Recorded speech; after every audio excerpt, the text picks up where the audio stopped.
কিস্তির টাকা পরিশোধ না করা পর্যন্ত এই লাশ দাফন হবে না। আপনি কি পাগল হয়ে গেছেন নাকি? পাগল হয়েছি মানে? কিস্তির টাকা আগে আমাকে দিতে হবে।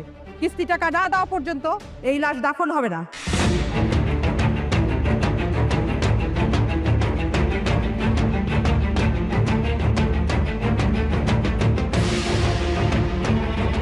আপনি এটা কেমন কথা কইতেছেন ম্যাডাম?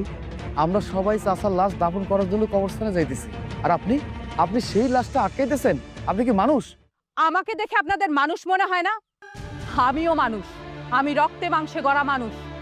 মৃত মানুষকে জীবিত করার ক্ষমতা আমাদের নেই, কিন্তু এই যে জীবিত মানুষগুলোকে ধুকে ধুকে মারার অধিকারও আপনাদের কারণে। দেখেন, লাশ নিয়ে বেশি কথা কইতে চাই না।